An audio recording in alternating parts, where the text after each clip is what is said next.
आज हम पढ़ने वाले हैं 12वें अध्याय के 8वें श्लोक से 12वें श्लोक। तो अभी तक हमने क्या पढ़ा उसको हम एक बार थोड़ा सा समराइज कर लेते हैं। Yes, just a minute, summarise it.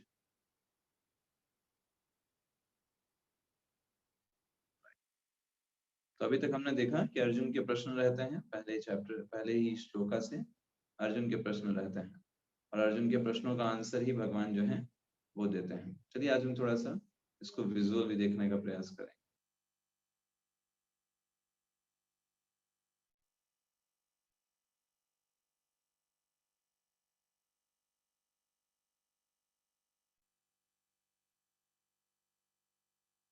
क्या आप सभी लोगों को दिखाई दे रहा है?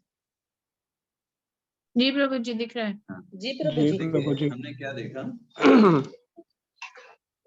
हमने सबसे पहले देखा इसमें जस्ट 11वें और 12वें चैप्टर हमने जो संबंध देखा वो क्या देखा।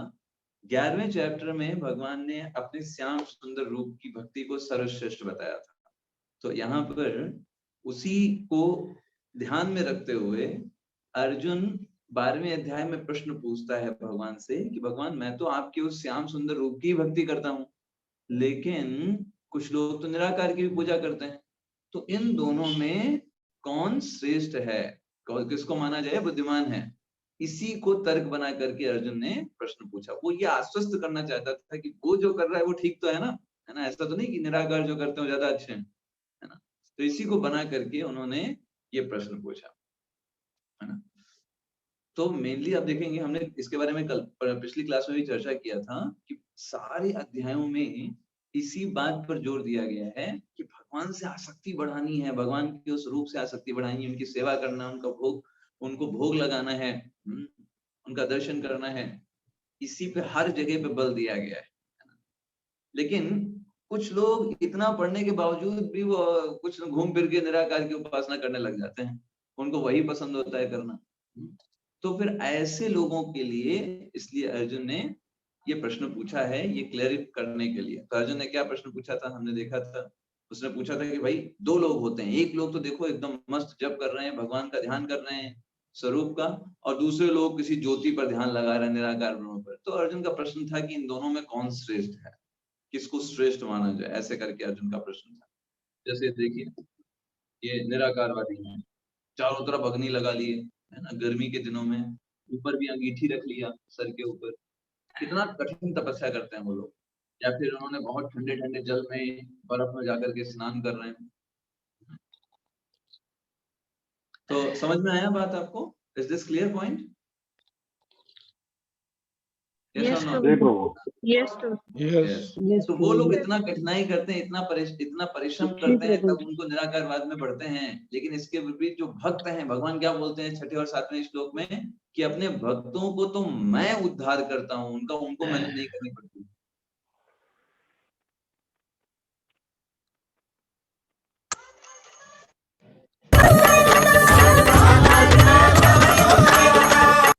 देखा आपने किस तरीके से भगवान आते हैं भक्त को बचाने के लिए, है ना। तो भगवान स्वयं आते हैं और भक्त की रक्षा करते हैं।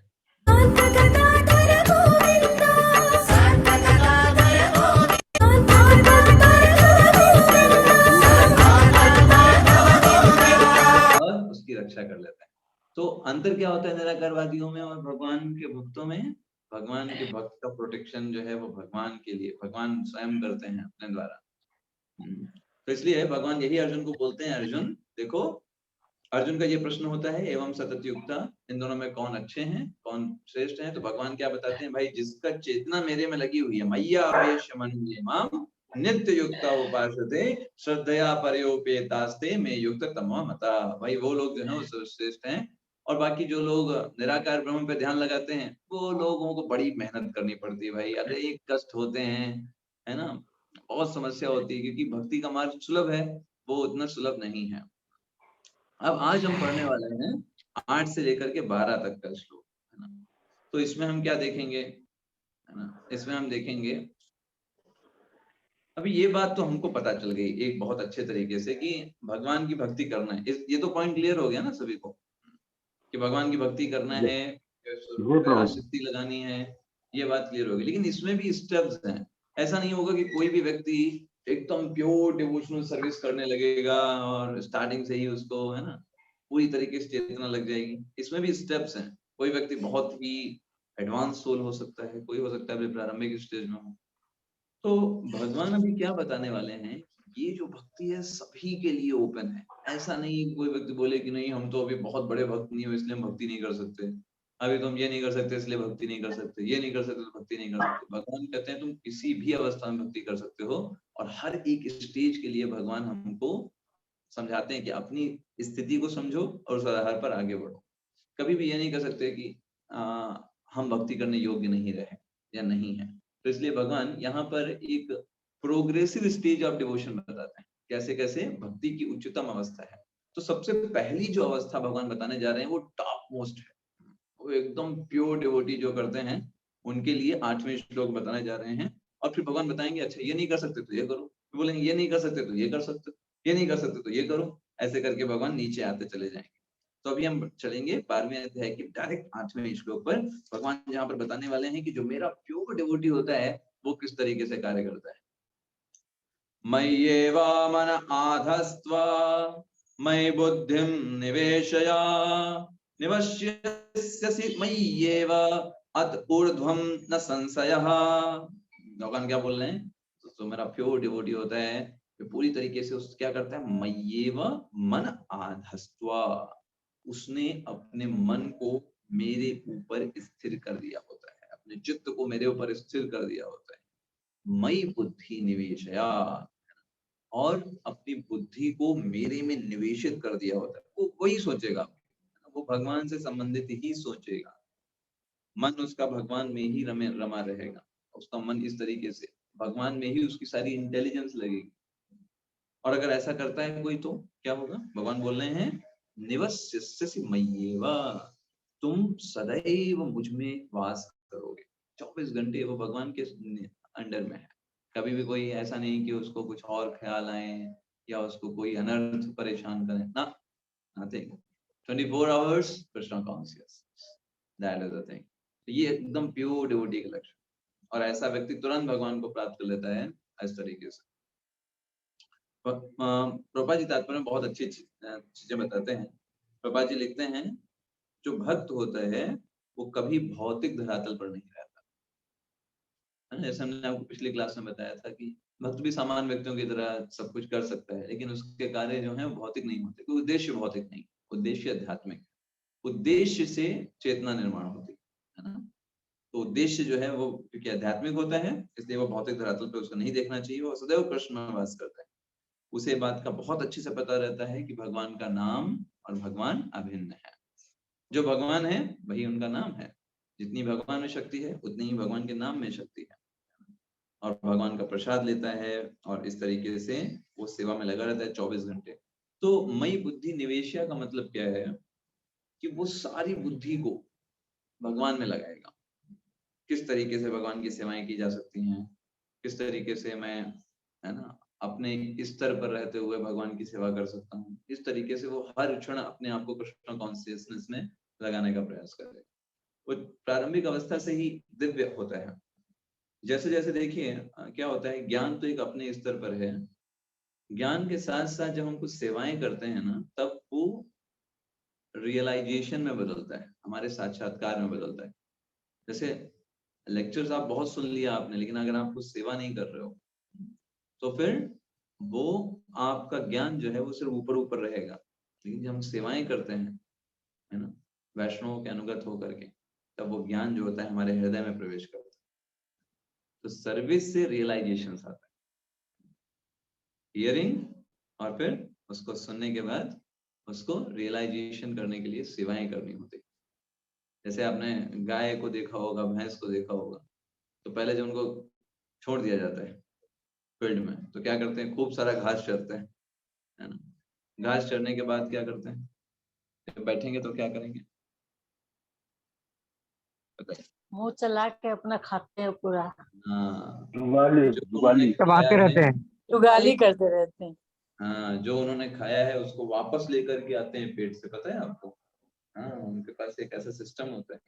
पेट में वापस लेके आते हैं, उसको खूब चबाते हैं, खूब उसको रसीला बना करके फिर अंदर भेजते हैं जिससे उनका पाचन। तो ठीक ऐसे ही हम भी खूब सारे लेक्चर सुनते हैं, अगर हम सुनते हैं तो सुन लिए, फिर उनको याद करना चाहिए, ये आज पॉइंट था, है ना, बहुत अच्छा पॉइंट लगा, किसी से डिस्कस किया, किसी को बताना, उसको याद करना, मेडिटेट करना, कहीं लिखना, उसको अपने उसके ऊपर कुछ लिखना, उनको क्या अच्छा लगा, तो मतलब इससे आपको एक रस मिलेगा, अलग रस प्राप्त होगा। तो ये भी बहुत आवश्यक है। साथ साथ में सेवाएं भी करना, भगवान को भोग लगाना, भगवान के दर्शन करने जाना, भक्तों से मिलना, उनसे भगवान के बारे में शेयर करनी चीजें, उनसे सुनना और उनको सुनना, दोनों चीजें यहाँ पर होनी चाहिए।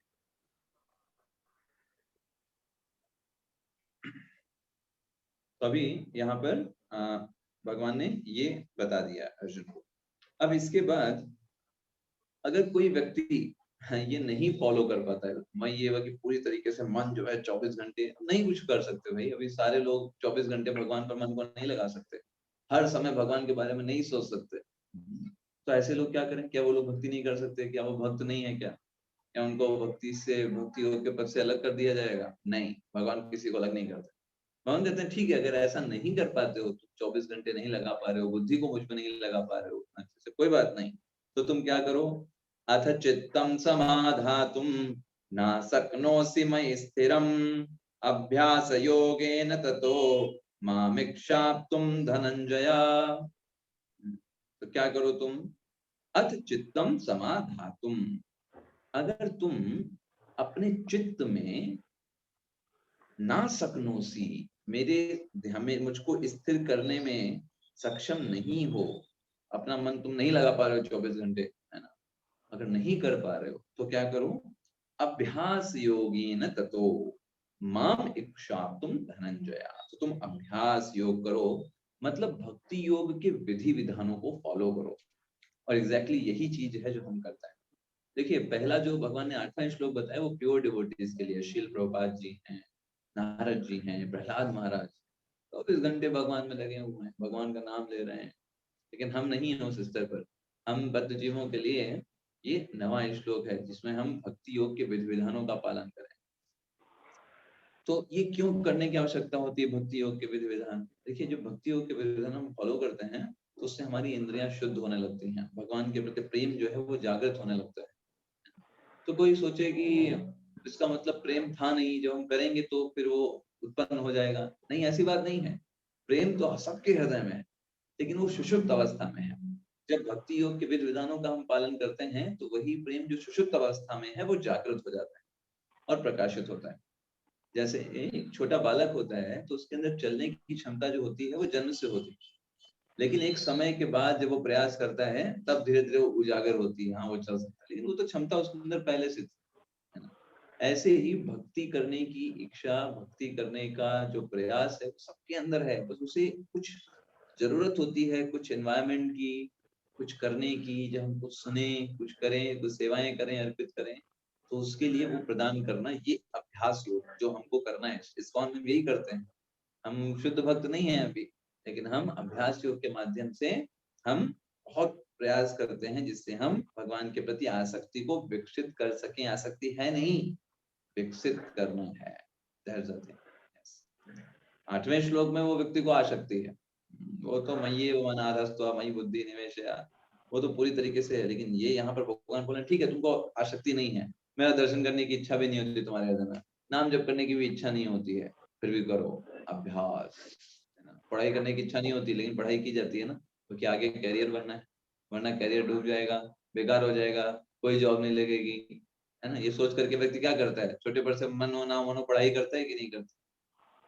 तो ठीक है, तुम नहीं अगर तुम्हारा हो रहा है तो तुम क्या करो, माम इच्छा, तुम मेरी मुझको प्राप्त करने की इच्छा डेवलप करो और ये सोच करके अभ्यास करो, है ना। लक्ष्य सामने याद रखो, मुझे भगवान की प्राप्ति करनी है, ऐसे मनुष्य जीवन को खत्म नहीं करना है ना।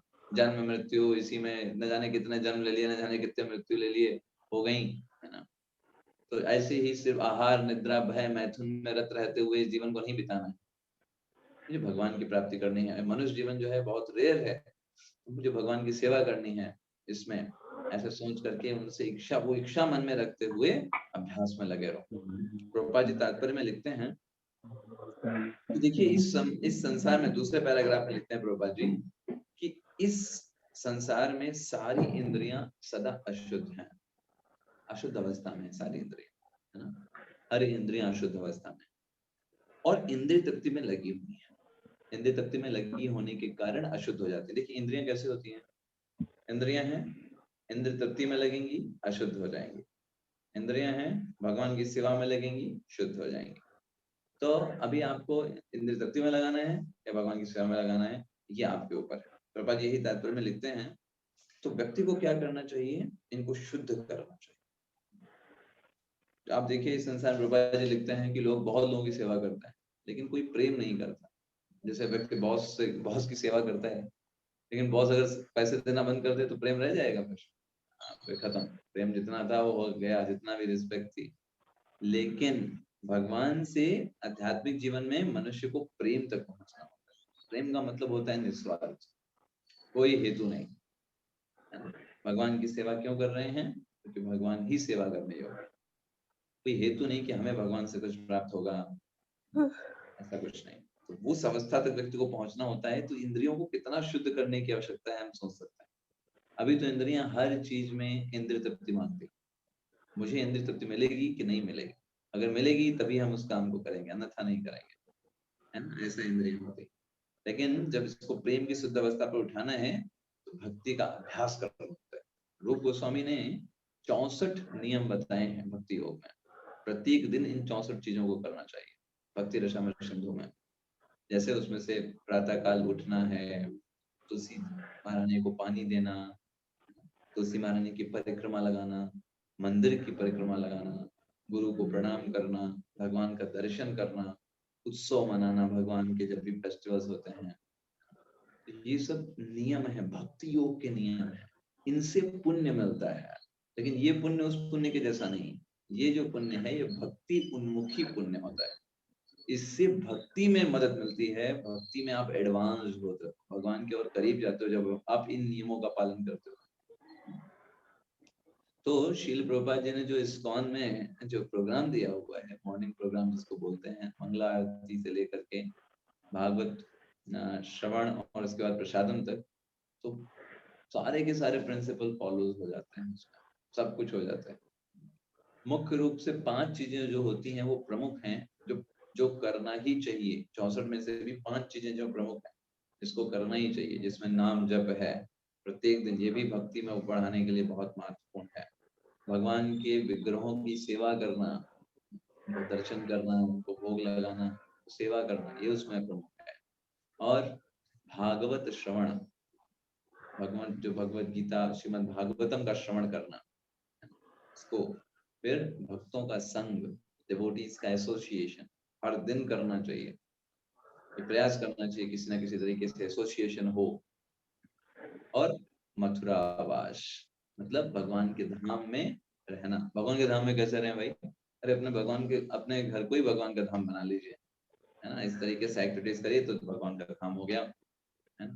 तो ये जो 5 हैं ये भक्ति में बहुत तेजी से बल प्रदान करती है, वेरी फास्ट, धीमे धीमे चल रहे हैं। ये 5 चीजों में आप तेजी लाइए, अपने आप इजाफा हो जाएगा भक्ति में। बाकी तो 64 प्रिंसिपल्स हैं, उनको जैसे जैसे करेंगे भक्ति बढ़ेगी। तो अभ्यास योग में व्यक्ति इनको फॉलो करता है, रेगुलेटिव प्रिंसिपल्स को फॉलो करता है। क्या नहीं करना है, मांसाहार नहीं करना, व्यभिचार नहीं करना, नशा नहीं करना, है ना। इन सारे प्रिंसिपल्स को फॉलो करता है। और एक कौन सा बचा, मांसाहार नहीं, व्यभिचार नहीं, नशा नहीं और जुआ नहीं। 4 रेगुलेटिव प्रिंसिपल, गिमी, GIMI, gambling, intoxication, meat eating और इलिसिट सेक्स। इन 4 चीजों से व्यक्ति बचता है, 4 रेगुलेटिव प्रिंसिपल्स। और साथ साथ में भगवान के नामों का जप करना, ध्यान पूर्वक भगवान के नामों का जप करना, इससे एक सेवा के रूप में, जब किसी के प्रति हम कोई सेवा करते हैं तो जितना ध्यान देंगे उतनी सेवा अच्छे से होगी, है ना। तो इसलिए ये जो सेवा है वो प्रेम पूर्वक है। भगवान बोलते भी हैं प्रेम पूर्वक सेवा करनी चाहिए। तो हमें प्रत्येक दिन भगवान के नामों का जप प्रेम पूर्वक लेना चाहिए, भगवान के नाम है, उनकी सेवा है, उनकी सेवा करने की इच्छा है। यही तो हरे कृष्ण महामंत्र का अर्थ है ना। हे श्रीमती राधा रानी जी, मुझे आप अपने सेवा में लगाइए। हरे कृष्ण कृष्ण कृष्ण हरे हरे, हरे राम राम राम हरे। तो इस तरीके से व्यक्ति जो है वो फॉलो करता है। कोई भी प्रैक्टिस कर सकता है, इसके लिए कोई बाउंडेशन नहीं है, यही ही प्रैक्टिस करे, यही ही प्रैक्टिस करे, ऐसा कुछ नहीं।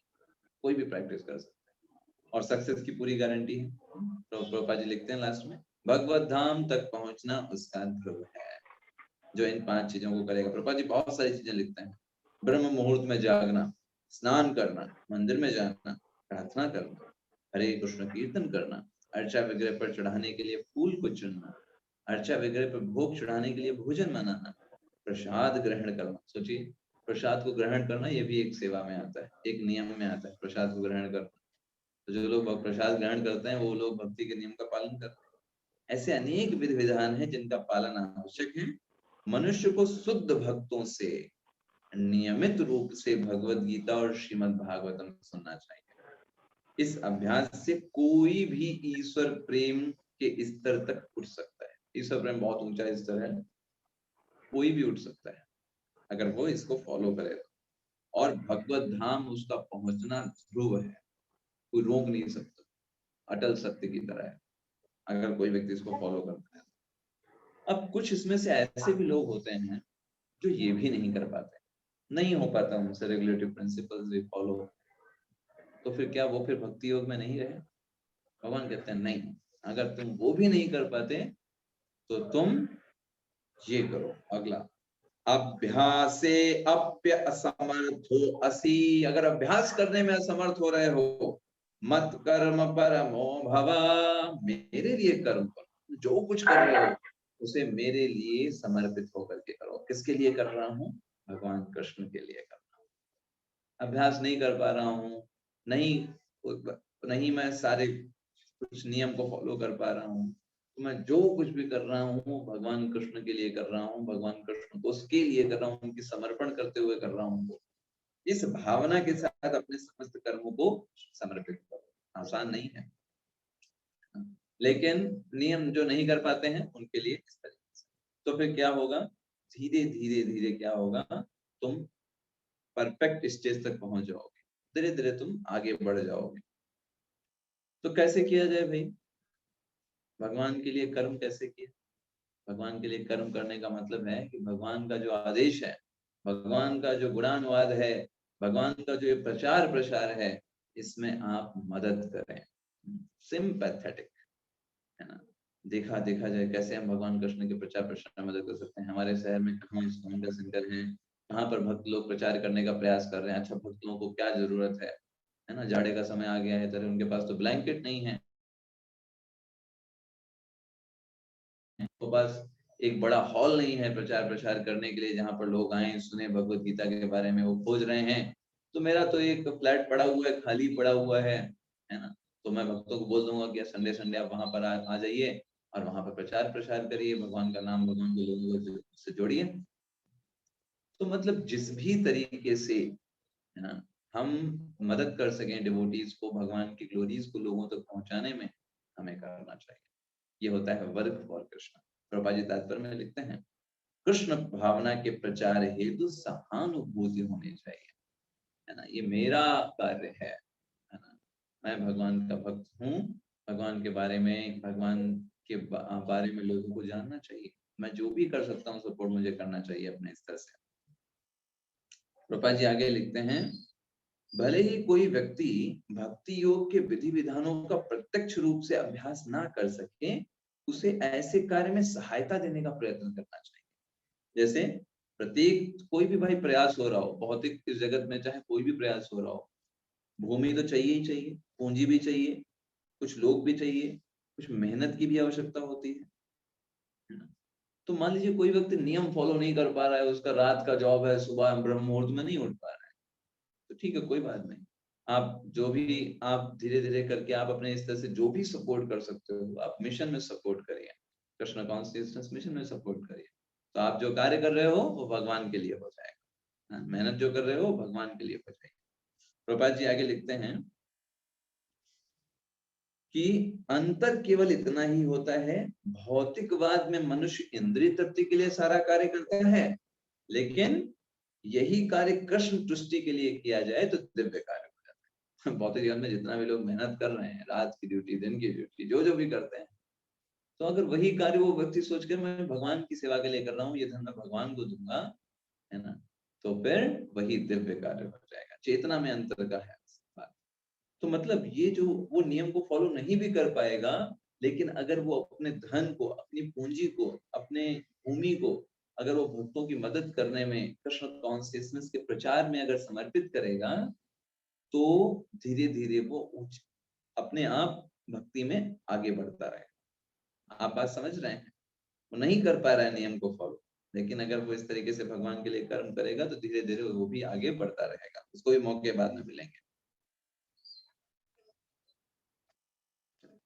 अगले स्टेज में आता है, अगर कोई ये भी नहीं कर पाए तो बोले नहीं, हमसे भगवान के लिए कोई काम भी नहीं होता, तो क्या हम भक्ति नहीं कर सकते? कहते नहीं नहीं, फिर भी तुम्हारे लिए ऑप्शन है। अच्छा, क्या क्या ऑप्शन है फिर हमारे लिए? ठीक है, तुम्हारे लिए ऑप्शन है, अथैतदप्यशक्तोषि कर्तुम् उद्योगमाश्रितः सर्वकर्म फल त्यागम ततः कुरु यतात्मवान्। अगर तुम मेरे लिए काम नहीं कर सकते, तुम कहते हो नहीं हम भगवान के लिए नहीं करेंगे, तो भगवान कहते हैं कोई बात नहीं, पर मेरे लिए नहीं कर सकते, तुम भी इस स्टेज पर नहीं हो कि तुम मेरे लिए अर्पित कर सको, मेरे लिए कुछ कार्य कर सको, तो तुम उस कर्म के फल का परित्याग करो। मेरे लिए मत करो, लेकिन स्वयं भी मत भोगो, क्योंकि अगर तुम स्वयं भोगोगे तो फंस जाओगे। देखिए, यही चीज जो है हमको समझना है। हम जितना इस संसार में भोगने का प्रयास करेंगे, उतना ज्यादा हम फंसते चले जाएंगे। ये एक ऐसा दलदल है ना? क्योंकि ये जो भोग की जो मेंटालिटी है, यही कारण है कि हम यहाँ पे फंसे हुए हैं। अगर हमारी दृष्टि हो कि हम हर कार्य को भगवान की सेवा में लगाएं, मेरा नहीं है भगवान का है, हर चेतना को ऐसे डेवलप करें, तो हमें कोई भी समस्या नहीं होगी। जितना भी संसार में ईगो की समस्या है, काम, क्रोध, मद, लोभ, यहीं से प्रारंभ होते हैं, because we want to enjoy. हम एंजॉय करना चाहते हैं। एक्चुअली एंजॉय करने की प्रोपेंसिटी गलत नहीं है, तरीका गलत है। एंजॉय तो हमको सबको करना है, लेकिन कैसे एंजॉय करना है? भगवान को एंजॉयमेंट देकर। That is a real enjoyment, है ना? जैसे जब एंजॉयमेंट का मतलब क्या होता है, दास के परिप्रेक्ष्य से, दास को खुशी कब मिलेगी? जब मालिक खुश होगा उसकी सेवाएं देखकर। मालिक खुश हुआ, दास के लिए वो उसकी सबसे बड़ा कार्य हो गया। दास खुद एंजॉय करना चाहे, सोचिए कैसा है। आपने अपने घर में नौकर रखा है और वो अपना सोफा पे बैठ करके और एकदम मस्त टीवी का रिमोट लगा के मस्त टीवी देख रहा है, आई एम एंजॉय, हम तो एंजॉय कर रहे हैं। लेकिन एक्चुअली में वो एंजॉय नहीं कर रहा है, वो अपने लिए आफत बुला रहा है। कौन लेकर के आएगा आफत? आप ही उसके लिए आफत बन जाएंगे, क्योंकि वो अपनी सही स्थिति में नहीं है। तो ऐसे ही हम जो है भगवान के दास हैं। हमारा कार्य क्या होना चाहिए? हमें कहाँ पे एंजॉयमेंट लेना चाहिए? भगवान को एंजॉयमेंट देकर, भगवान के लिए भोग बना करके, भगवान के मंदिर में दर्शन करके उनका, है ना, भगवान के बारे में प्रचार प्रसार करके, भगवान के बारे में सुन करके, ये हमारा एंजॉयमेंट है। इसमें एंजॉयमेंट खोजना चाहिए, है ना? तो यहाँ पर ही बताया जा रहा है कि अगर तुम मेरे लिए काम नहीं कर पा रहे हो ना, ठीक है, तो स्वयं भोग मत करना। स्वयं भोग करोगे तो फंस जाओगे। तो तुम ऐसा करो, तुम अच्छे किसी पुण्य कर्म में लगा दो, किसी को दान दे दो, कहीं अस्पताल खुलवा दो, स्कूल खुलवा दो, है, कुएं खुदवा दो। एटलीस्ट तुम कुछ पुण्य कर्म करो ना, अपने भोग में मत लगाना उसको, क्योंकि अगर तुम अपने भोग में लगाओगे तो फंस जाओगे, आसक्ति में फंस जाओगे। इस जगत में वैसे भी कितनी आसक्तियां हमको है। हम एक चीज खरीदते हैं, पहले देखिए हमारे पास धन होता है तो हमारी धन में आसक्ति है, धन से हमने कुछ खरीद लिया, फिर उसमें आसक्ति आ जाती है। हम उसमें आसक्ति होगी, धन की आसक्ति गई। जैसे ही उस चीज को खरीदा, मान लीजिए आपने कार खरीदी, तो पहले आपके पास धन था तो धन में आसक्ति थी, मेरा धन मेरा धन मेरा धन। कार खरीदी तो धन से आसक्ति गई, अब कार में आसक्ति, कार में खरोचना है, कार में कोई कोई छुए मत, है ना, कहीं ठोकर ना लगे, एक्सीडेंट ना हो, उसमें आसक्ति आ गई। तो हमारी बहुत आसक्ति ऑलरेडी है, और अगर हम उस धन से कुछ अपने लिए करेंगे तो और आसक्ति पैदा कर लेंगे इस संसार में, जो और हमारे बंधन का कारण बनेगी। सो फिर क्या करें, अगर भगवान के लिए उस धन को नहीं लगा पा रहे हैं तो स्वयं के लिए भी मत लगाइए, उसको किसी पुण्य कार्य में लगा दीजिए। जब ये पुण्य कार्य धीरे धीरे करेंगे तो भक्ति के लिए फेवरेबल बन जाएगा। एक स्टेज पर भक्ति नहीं है पुण्य कार्य करना, लेकिन एक फेवरेबल आपके लिए बन जाएगा भक्ति के लिए। प्रभुपाद जी यही तात्पर्य में लिखते हैं। हरे कृष्ण प्रभु जी। हरे कृष्ण प्रभु जी, ये जो कर्मों के फल का त्याग करना है ना, इसको थोड़ा सा और विस्तार से बताइए। जैसे अपन जो नित्य कर्म करते हैं सुबह से शाम तक, कि हमें खाना बनाना है, कि कपड़े तह करना है, या जो भी अपने रोज के काम होते हैं, या जैसे अभी आपने कहा कि हम कुछ खरीदते हैं तो हम अपने लिए वस्त्र भी खरीदते हैं और कई चीजें खरीदते हैं, तो उन सबको संभाल के रखते हैं तो आसक्ति के कारण है, लेकिन ये आसक्ति एकदम छोड़ी तो नहीं जा सकती है। तो इसे हम किस तरह, मतलब कैसे सोच के करें? देखिए, एक होता है नीड, एक होता है नीड। जो चीजें आप नीड के लिए करते हो आसक्ति नहीं है, ठीक है। जैसे मान लीजिए आपको सोना है, आपको बोला प्रभु जी ये क्या, आप तो 6-6 घंटे सोते हो प्रभु जी, आपको तो पूरा 24 घंटे भक्ति करना चाहिए, ठीक है। तो नहीं कर सकते 24 घंटे भक्ति। हमें 6 घंटे की नींद की आवश्यकता है, शरीर को आवश्यकता है, शरीर फंक्शन नहीं करेगा, है ना। तो कुछ चीजें नीड की होती है, तो जो नीड के लिए कार्य किया जाता है वो भक्ति ही है। अगर हम 6 घंटे नहीं सोएंगे, हम अच्छे से भक्ति नहीं कर पाएंगे, भगवान की सेवा अच्छे से नहीं होगी, भगवान का दर्शन करने जाएंगे नींद आएगी वहां पर, क्योंकि नींद नहीं अच्छे से ली। तो वो शरीर की आवश्यकता है, ऐसे ही कपड़े पहनना शरीर की आवश्यकता है ना। ऐसे ही नींद लेना, खाना खाना, इन शरीर की आवश्यकताएं हैं। तो एक हमको बुद्धिमानी के साथ ये देखना होता है क्या शरीर की आवश्यकताएं हैं और क्या हम सेंस ग्रेटिफिकेशन करते हैं। शरीर की आवश्यकताएं और सेंस ग्रेटिफिकेशन। जैसे मान लीजिए आपको बहुत दूर जाना है, तो आपने स्कूटी खरीद लिया, क्या आवश्यकता है, आप नहीं चल सकते पैदल, इतना देर पैदल चलेंगे तो थक जाएंगे बहुत ज्यादा, और आपका समय भी वेस्ट होगा, उतना समय भक्ति कर सकते हैं, है ना। लेकिन आपको अभी बहुत करिश्मा बाइक लेकर के जाना है, अवेंजर्स से चलना है, ये सेंस ग्रेटिफिकेशन रजोगुण है, दूसरों को दिखाने के लिए कर रहे हैं। अब तो असामान्य से भी चल सकते हैं। तो व्यक्ति के स्तर पर, अलग अलग स्तर पर अलग अलग प्रकार के सेंस ग्रेटिफिकेशन होते हैं और सामान्य जीवन होता है। अब जैसे मान लीजिए कोई बहुत अमीर व्यक्ति है, बहुत अमीर है, तो उसके लिए मर्सिडीज गाड़ी में चलना ये सामान्य बात हो सकती है। उसके लिए मर्सिडीज गाड़ी में चलना सेंस ग्रेटिफिकेशन नहीं, उसके लिए सामान्य बात, क्योंकि उसका वो स्तर है, वो उसका लेवल है, ठीक है। अब हमारा वो स्तर नहीं है, हमारी वो हैसियत नहीं है, लेकिन हमको तो मर्सिडीज से ही जाना है क्योंकि हमें लोगों को दिखाना है, ये आपके लिए सेंस ग्रेटिफिकेशन। तो हमारे स्तर पर अगर हम सही से डिस्टिंग्विश करेंगे, हमको बहुत आसानी से समझ में आ जाएगा क्या हमारे स्तर पर सेंस ग्रेटिफिकेशन है और क्या हमारे स्तर पर हमारी नीड है, उसके बिना हम नहीं जी पाएंगे, है ना।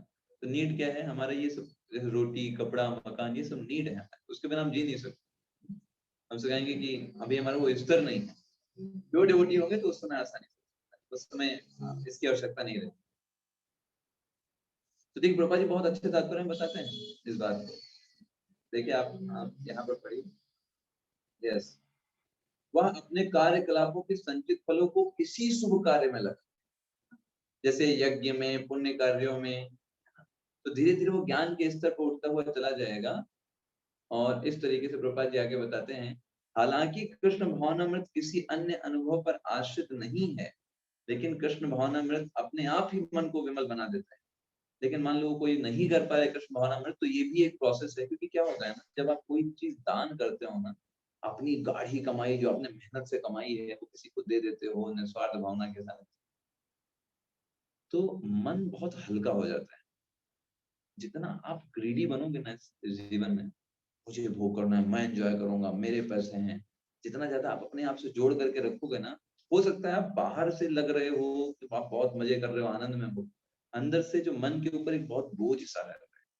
लेकिन जब आप दूसरों के लिए कुछ करते हो, उनकी मदद करते हो, कोई पुण्य कार्य करते हो, कोई दान देते हो, आपका मन हल्का होता है, विमल होता है, शुद्ध हो जाता है, क्योंकि वो सही जगह पर लगाया गया। तो यही जब कृष्ण भावनामृत के लिए एक स्तर तैयार हो जाता है,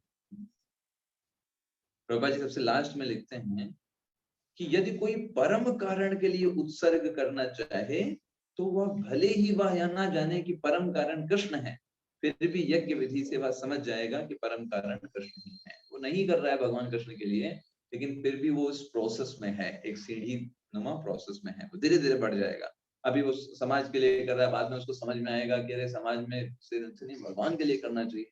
भगवान के लिए करेगा तो धीरे धीरे उसे लगेगा हमें अभी हम नियम फॉलो करना है, अभ्यास योग में आ जाएगा, अभ्यास योग करते करते करते एक दिन शुद्ध हो जाएगा, फिर मय्ये वमन आधस्त पे पहुंच जाएगा 8वें श्लोक में। तो समझ रहे हैं उल्टा करके, हाँ यहाँ पहुंच जाएगा। अब कोई बोले नहीं हम ये भी नहीं कर सकते प्रभु जी, मतलब हमारे अंदर इतना ज्यादा ग्रीड भरा हुआ है, इतना ज्यादा लालच है, हम 1 रुपए किसी दूसरे को देना पसंद नहीं करते, एकदम हम है ना, बोलते हैं ना मक्खी चूस की तरह है, वो एकदम 1 रुपए हम नहीं किसी को देना चाहते, किसी के लिए नहीं करना, तो क्या फिर हम भक्ति में नहीं है? नहीं, फिर भी हो, कोई समस्या नहीं है। भगवान आगे बोलते हैं श्रेयो हि ज्ञानम अभ्यासात् ज्ञानम विशिष्यते ध्यानत् कर्म फल त्याग शांतिरनंतरम। अगर तुम यह भी अभ्यास नहीं कर सकते, नहीं कर पा रहे हो दूसरों के लिए काम, कोई परोपकार का कार्य नहीं कर पा रहे हो, तो ज्ञान के अनुशीलन में लग जाओ। क्योंकि समस्या क्या है, तुम इतने ज्यादा ग्रेडी हो गए, इतने ज्यादा लालची हो गए, तुम ये भूल गए हो कि ये सारी चीजें जो तुम सोच रहे हो कि तुम्हारी हैं, वास्तव में तुम्हारी नहीं है। इसको ज्ञान के माध्यम से समझने का प्रयास करो, भगवत गीता शास्त्रों के माध्यम से समझो कैसे तुम स्वामी नहीं हो, भगवान हर एक चीज के असली स्वामी है।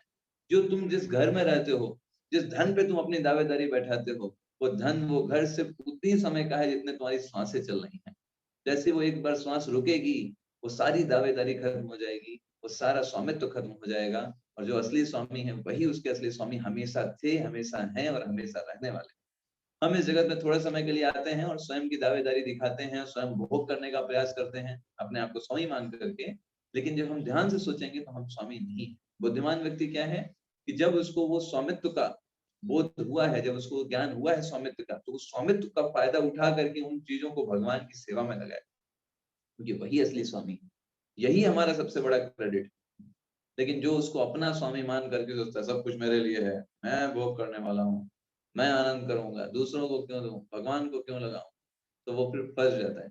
इसलिए भगवान ने क्या बोला, ऐसे आप ज्ञान के अनुशीलन में लगो। जब ज्ञान का अनुशीलन करोगे, भगवान को समझोगे कि भगवान स्वामी है, तब फिर ध्यान में आओगे, परमात्मा के रूप में उनका ध्यान आपके हृदय में, आप उनको साक्षात कर पाओगे, और फिर आप दूसरों के लिए कार्य कर सकते हो। तब आप समझ पाओगे कि भगवान सबके हृदय में निवास करते हैं परमात्मा रूप में, हमें सबकी मदद करनी चाहिए। यहाँ पे ही भगवान बोलते हैं यदि तुम अभ्यास नहीं कर सकते, ज्ञान के अनुशीलन में लग जाओ, ज्ञान से श्रेष्ठ ध्यान है। जब ज्ञान का अनुशीलन करते रहोगे तो भगवान का ध्यान आपको परमात्मा के रूप में हृदय में होगा। और ध्यान से भी श्रेष्ठ क्या है, कर्म फलों का परित्याग, मतलब वही चौथी स्टेज है ना, कर्म फल का परित्याग कर दो, स्वयं मत भोगो, कर्म फल दूसरों के लिए दो। और ऐसे त्याग से मनुष्य को मनः शांति प्राप्त होती, क्योंकि आपने अपने कर्मों के फलों को त्याग दिया। तो कर्म के फल कौन से थे, ये वो थे जिनको आप भोग कर सकते थे, लेकिन आपने उनको त्याग दिया स्वयं भोग ना करके, स्वयं को स्वामी ना मानते। दैट्स द थिंग, ये चीजें आपको समझनी है। प्रभुपाद जी तात्पर्य में समझाते हैं इसी चीज को। दूसरे पैराग्राफ में देखेंगे, सर्वोच्च लक्ष्य भगवान को पहुंचने की 2 विधियां हैं। पहली है क्रमिक विकास की विधि और दूसरी है प्रत्यक्ष विधि। अच्छा, तो जो हम कृष्ण भावनामृत में भक्ति करते हैं, ये प्रत्यक्ष विधि, डायरेक्ट भगवान की सेवा। कुछ नहीं कि हम पहले ज्ञान कर रहे हैं, फिर ध्यान आ रहा है, फिर कर्म फल का परित्याग करेंगे, फिर उसके बाद फिर हम भगवान के लिए कर्म करेंगे, फिर उसके बाद अभ्यास करेंगे ना। प्रत्यक्ष विधि, डायरेक्ट भगवान की डिवोशनल सर्विस। पहले दिन जो व्यक्ति इस कौन में आता है, पहले दिन कहते हैं ये लो माला, भगवान का नाम जपता, बाद में बाकी बातें फिर बाद में करते रहेंगे। तो पहले दिन से उसको माला पकड़ा दी जाती है, वो कहता है वो जानता भी नहीं माला का मतलब क्या होता है, कैसे पकड़ते हैं, उसी दिन से उसको माला पकड़ा दी जाती है। तो हम डायरेक्ट प्रत्यक्ष विधि पर काम करते हैं। क्रमिक विकास में नहीं, पता नहीं उसमें कितना टाइम लगे, इस जन्म में हम ज्ञान का अनुशीलन करें, अगले जन्म में हमको ध्यान हो, अगले जन्म में फिर पता चले रुक जाए कहीं, इतना हम टाइम नहीं है हमारे पास। हम डायरेक्ट भगवान के अभ्यास जो हमको श्रील प्रभुपाद जी ने बताया है, डायरेक्ट प्रत्यक्ष विधि के द्वारा भक्ति करना। तो प्रभुपाद जी आगे लिखते हैं, मनुष्य चाहे तो एक एक पग करके आगे बढ़ने वाली विधि भी अपना सकता है, अगर उसे ऐसा लगता है, या फिर प्रत्यक्ष विधि भी ले सकता है। तो यहाँ एक चीज समझने वाली है। प्रभुपाद जी आगे लिखते हैं, अर्जुन के लिए अप्रत्यक्ष विधि नहीं सुझाई गई, उसे तो भक्ति करना है तो डायरेक्ट विधि बताई गई। और सबसे लास्ट में प्रभुपाद जी लिखते हैं, प्रत्येक व्यक्ति को प्रत्यक्ष विधि ग्रहण करने और भगवान श्री कृष्ण की शरण में जाने की सलाह दी जाती है। हर कोई प्रत्यक्ष विधि के जाना है, ये एक्सक्यूज नहीं देना चाहिए, भगवान ने तो बढ़िया बताया है प्रभु जी, वैसे भी हमारा मन तो लगता नहीं अभी, है ना, तो है ना, अभी हम ज्ञान का अनुशीलन इस जन्म में थोड़ा ज्ञान का अनुशीलन ही कर लेते हैं, थोड़ा लेक्चर ही सुनते रहेंगे, बाकी अपना सब चलता रहेगा साइड बाय साइड, और फिर अगले जन्म में ध्यान करेंगे, फिर 2-3-4 जन्म के बाद धीरे धीरे फिर कर्म का परित्याग करने लग जाएंगे, है ना। जब कभी बनेंगे मनुष्य तब देखा जाएगा, ऐसा नहीं। प्रभुपाद जी ने कहा वन लाइफ, अभी इसी जन्म में परफेक्शन पाना है, तो इसलिए हमको प्रत्यक्ष विधि फॉलो करनी चाहिए, और यही सलाह दी जाती है। अर्जुन को भी यहाँ ये नहीं कहा जा रहा है कि ठीक है तुम अगर ये तो नहीं कर पा रहे हो, ठीक है तो अभी तुम क्या करो, ज्ञान का अनुशीलन कर लो जाकर के। भगवान कह रहे नहीं, मैं कह रहा हूँ करो प्रत्यक्ष विधि, भगवान की सेवा डायरेक्ट करना। तो हमारे लिए कौन सा श्लोक है इसमें? Which shloka is for us? 8 से 12 में हमें कौन सा फॉलो करना है इसमें? 12वां? 9th sir, 9th one. Yes, that वो हमको श्रील प्रभुपाद जी ने सिखाया है। तो अगर हम एक बार इसको लाइन से देखें, सबसे नीचे है ज्ञान का अनुशीलन, ज्ञान के अनुशीलन से ध्यान, ध्यान के अनुशीलन से उसके बाद कर्म का परित्याग, कर्म के परित्याग से भगवान के लिए कर्म करना, भगवान के लिए कर्म करने के ऊपर क्या होगा? अभ्यास करना, भक्ति योग का अभ्यास, भक्ति योग के अभ्यास से ऊपर प्योर डिवोटी की स्टेज, मन भगवान में मन लगना और भगवान में बुद्धि निवेशित हो जाना। तो अभी हम दूसरी स्टेज पर हैं, उसकी हम प्रैक्टिस कर रहे हैं, अभ्यास के द्वारा भक्ति के नियमों का पालन कर रहे हैं। प्रत्येक दिन एक नियमित संख्या में भगवान के नामों का जप करते हैं, चाहे मन लगे या ना लगे, विचार चाहे जहां भी जाएं, हम बार बार उनको लेके आते हैं, भगवान के श्रवण में बार बार लगाते हैं, क्लास करने का प्रयास करते हैं, मन हो या ना हो फिर भी हम करते हैं। ऐसा तो नहीं होगा हर बार हमारा एकदम मन होगा, अरे मैं तो एकदम ऐसा लग रहा है प्रभु जी, क्लास के बिना तो जीवन ही नहीं चलता है, ऐसा नहीं होता। कभी कभी हमारा मन नहीं होता है क्लास का, लेकिन फिर भी हम करते हैं। क्यों? क्योंकि हमको भगवान ने कहा, इसे बोलते हैं अभ्यास विधि, मन हो या ना हो। जैसे स्टडीज के लिए स्कूल जाते हैं ना, एग्जाम्स देते हैं ना, तो वहां कोई हम ये नहीं निकालते, बहाना नहीं निकालते, आज मन नहीं लग रहा है, क्या किया जाए। नहीं, अभी जाना है, पढ़ाई करना ही है, उसके बिना वरना रिजल्ट नहीं मिलेगा आपको। ऐसे ही अभ्यास योग का मतलब यही होता है। मन का यहाँ पे प्रश्न नहीं है, यहाँ पर है भगवान की सेवा है, हमको करना है। श्रवण के द्वारा भी सेवा है, बोलने के द्वारा भी सेवा है, पढ़ने के द्वारा भी सेवा है। तो मन लगे या ना लगे करना ही है, और जब ये कैसे से करते रहेंगे तब स्वाद मिलने लग जाएगा। जैसे पीलिया का रोग होता है तो हमको गन्ने का रस कड़वा दिखाई देता है ना, तो कड़वा होता नहीं है, लेकिन जब बार बार उसको पीते रहेंगे वही दवाई है, और एक दिन क्या होगा, मीठा लगने लग जाएगा, तो हम क्योर हो गए। तो अभी हमारी स्थिति कैसी है? बद्ध जीव है। हमको कोई इंद्रिय तृप्ति करने को बोले, हम कहेंगे हाँ हम तो रेडी हैं, पूरा 3 घंटे मूवी देखनी है, अरे बिल्कुल रेडी, घूमने चलना है, अरे तुरंत चलो, अभी हम 5 मिनट में रेडी हो जाएंगे। तो अभी हम बद्ध जीव होने के कारण हमारा इंद्रिय तृप्ति में बहुत मन लगता है, भगवान की सेवा में उतना मन नहीं लगता है। लेकिन अगर मन लगे ना लगे फिर भी हम भगवान की सेवा करते रहें कंटिन्यूअसली, है ना, और तब धीरे धीरे हमारा भगवान में मन लगने लग जाएगा। फिर हम कहेंगे अरे हमको जप करना है ना, मेरा टाइम वेस्ट मत करो, मुझे जप करना है, आज तो भगवत गीता नहीं पढ़ पाया, भगवत गीता पढ़ना है, तब अच्छा लगेगा। तो हम जितना हम इधर बाहर में आनंद लेते हैं, वही हमारा आनंद अंदर की तरफ आएगा, तब हम बहुत ही अच्छे से भगवान के भक्त बन जाएंगे। लेकिन इसके लिए क्या है? इसके लिए यही चीज है कि हम प्रारंभिक अवस्था में मन हो लगे या ना लगे हमें करना चाहिए।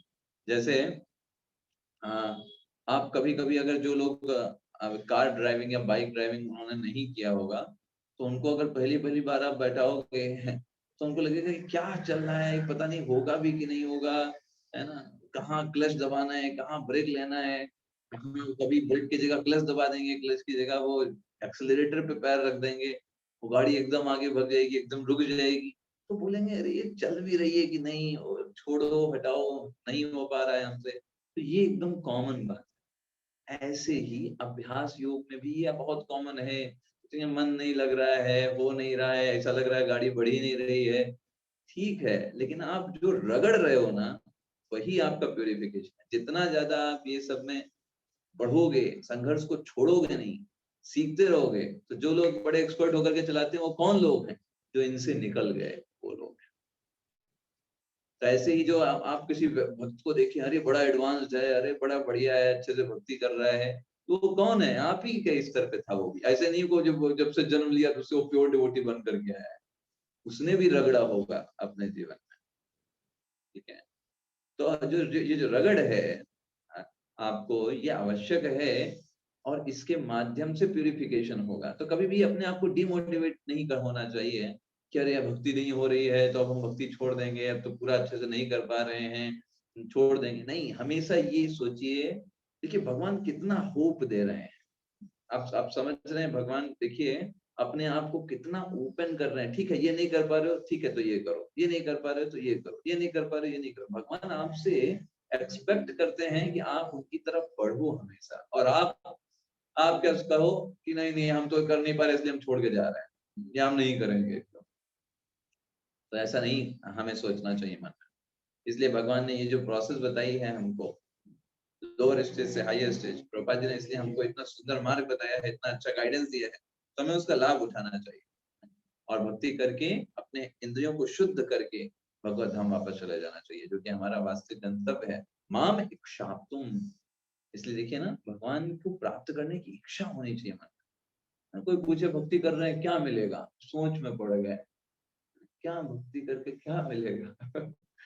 सोच में नहीं पड़ना है, एम क्लियर होना चाहिए, कृष्ण प्रेम प्राप्त होगा। कृष्ण प्रेम क्या है? सर्वोच्च लक्ष्य है हमारा, भगवान की सेवा करना है, उनको उनके प्रति खूब सारी सेवाएं करना, ये हमारा लक्ष्य है। और वही हमारी जागीर है जिसको हमें प्राप्त करना है, वही कार्य करके उसी चीज को प्राप्त करना है।